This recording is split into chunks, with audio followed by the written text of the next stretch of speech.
Hi guys, I just wanted to do a quick video. I'm entitling this Your Place or Mine, and I'm basing it off two very amusing things that happened to me in the past week.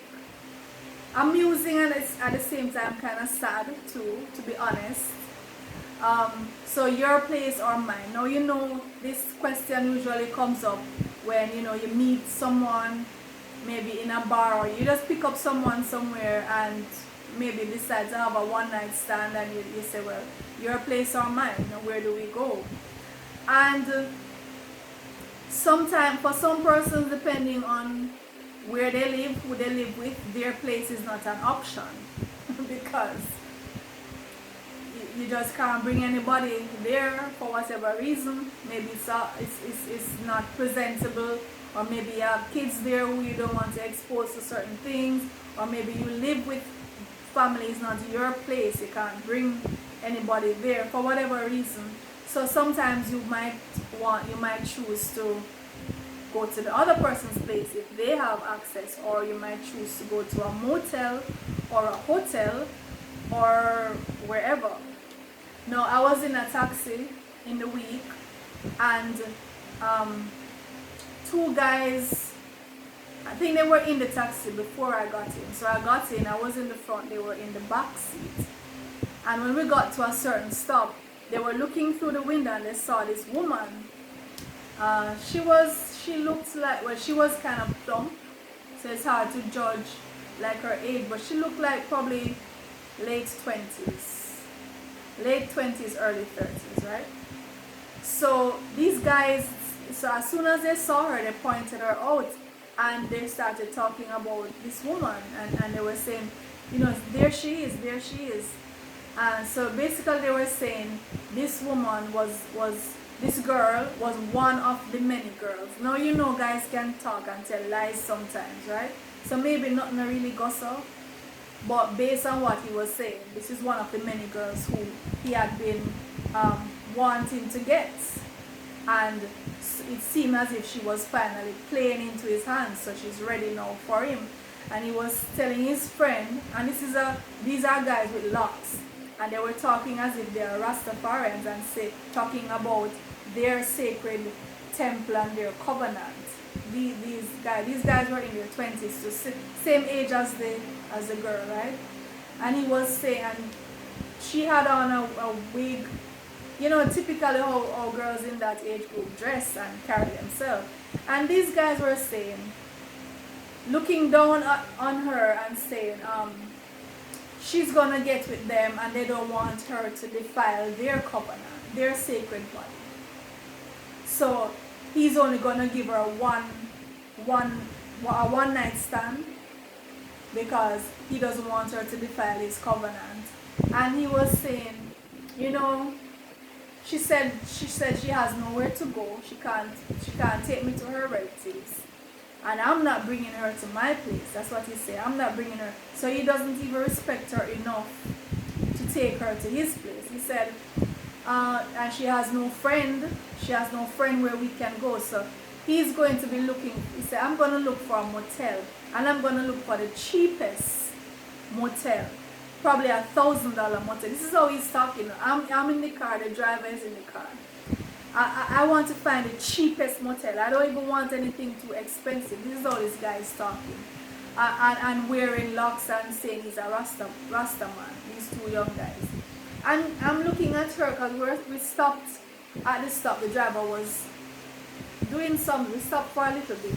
And I remembered her face even as we were driving. I'm saying, this girl is there probably thinking, yeah, she decided to meet with this guy. And, there's mutual respect, maybe mutual affection. She probably thinking that. And all he has in his mind is he's just going to use her for a one night stand. And she's not even worth enough for him to find even a reasonably priced place. He wants the cheapest possible place. He doesn't care where it is, long as there's a bed there for him to screw her on. And I was just shaking my head. I didn't say anything to them, just minding my own business. And then this whole thing of your place place or mine came up again like a couple days ago. I went to the corner shop and these guys were there talking. Young boys again, like early 20s, early to mid 20s. They were talking with each other. So I was there waiting to be served at the shop. And they were saying, you know, you have these, one of them was saying, you know, this girl, she's telling me that I can come check her, right? She's saying I can come and look for her to have sex. But the thing is, where this girl live in the ghetto. So he was telling, he named the place. This is a place downtown in the heart of the inner city. So he said, he told this girl, listen, I'm not coming to your house, you know, if you can't come to my house, nothing will happen. So the other guys start laughing and they were agreeing with him because they were saying that's their policy too. They were saying if they meet a girl and she come from the ghetto, from the inner city, they're not going to her house because she can't guarantee their safety. And for all they know, she might have a guy living close by and then he gets wind of it and come down on him while he's out of his turf. He's in her turf, their turf. So these guys were all saying, yeah, it's like this is a policy they have. It's a policy they have where if they meet a girl and she come from a certain place, they're not going to her house. If she can't come to, he was saying, you know, at my house, I know what is what, and I know I'm safe in my turf. and his friends were saying, yeah, that's absolutely true. That's my policy too. I'm not going into any girl's turf. And then next thing I know, these men swarm down on me because she might think she cool and somebody else wants her or just don't want me there and she can't protect me. I was laughing to myself, really. I was finding it quite amusing, you know. To say these guys, these are strategy, these are survival skills that these are survival skills that these guys sit down and say, you know what, XYZ, I'm not going to do that. As much as I want this girl, as much as she's cute, as much as she look like she's going to promise me a really good time, I'm thinking about my safety. I'm thinking about my safety. But I'm wondering though, so these guys are having these thoughts. I'm wondering, like the girl that we passed at the bus stop, who these two guys with the locks were talking about, was she thinking about her safety in the same kind of way? You know, because I don't know what was going on in her head, or if these guys are even telling the truth, because you know how guys, when they're with each other, sometimes they talk nonsense and they tell outright lies, right? But let's say it's true. Let's say she decided to give herself to him after being chased for X amount of time. Was she there thinking, you know, to look out for her own safety? Or was she just leaving it up to him to say, okay, find us a place. Find us a place. He's there thinking he wants the cheapest place. So that means he's not even thinking of safety. He's not thinking of security of any kind, just to get a good time for that. And then afterwards, he's done with her. That's what he's saying in his mind. And these other guys now are thinking about their safety. Are we as women thinking about our safety when we decide to give ourselves to men? Safety not just in terms of where you're going to do this transaction, but remember, we're the ones who are going to be pregnant, if anything. We're the ones who, it's like we're the receivers, we're the receptacles, right? So we have to be even more vigilant, even more careful with our bodies. And you know, I'm often I like to listen to men talk. You know, like guys on, like if they're working on my site, if I'm doing construction, and the guys I listen out. I like to know how they think. And sometimes the things that we hear, you know, it's sad.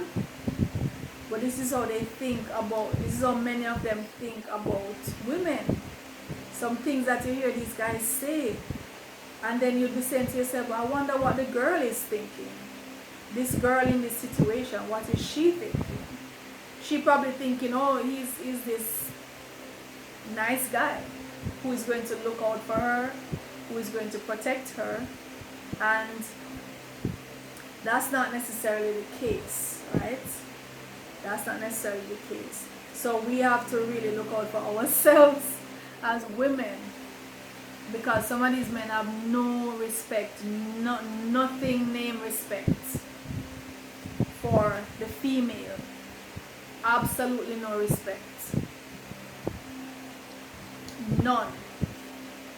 And they will do whatever they're doing, and then they'll go and tell their friends, and they'll make things, or they'll add things to it too. You know, once they gain access, they'll say whatever they need to say in the trying process, the trial process. Once they gain access, then it's just all about their pleasure and their conquests and their trophy, and then they're moving on. So ladies, I'm just saying, before you decide your place or mine, before you make that decision and say, okay, your place or mine, think about your safety as well. Think about your overall health and the consequences, the possible consequences. Alright, take care of yourselves.